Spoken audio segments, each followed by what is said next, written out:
लग्नानंतर होईलच प्रेम या मालिकेच्या पुढील प्रोमोमध्ये आपण असं पाहणार आहोत की काव्या मानिनीला म्हणते की काकू तुम्ही आता चांगलं वागताय, ते तुमच्या मुलाच्या बायकोशी काव्या देशमुखशी नाही. आता इकडे नंदिनीला माहिती झालेलं असतं की जीवाने भास्करला बेदम मारहाण केलेली आहे. नंदिनी म्हणते की जीवा तुम्ही हे मुद्दाम केलं नाहीये माहितीये मला, त्यामागे नक्की काहीतरी कारण असणार. पण याचा परिणाम काय झाला? आपल्याला आनंद निवास मिळवण्यासाठी 15 दिवसांची मुदत दिली होती, ती आता 7 दिवसांची झालीये. आता या 7 दिवसांमध्ये मी काय काय निस्तरू सांगा बरं मला, असं म्हणून नंदिनी रडत असते.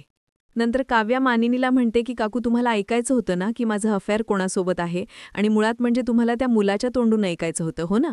ठीक आहे, मी सांगते तुम्हाला. आहात तयार तुम्ही सगळं ऐकायला? आणि इथेच हा प्रोमो संपलेला आहे. पुढील भागात आपल्याला कळेल की काव्या नेमकं काय सांगणार आहे मानिनीला, आणि जीवा आणि नंदिनी आनंद निवास फक्त 7 दिवसांमध्ये कसं परत मिळवणार. भेटूया पुढील भागात. तोपर्यंत नमस्कार.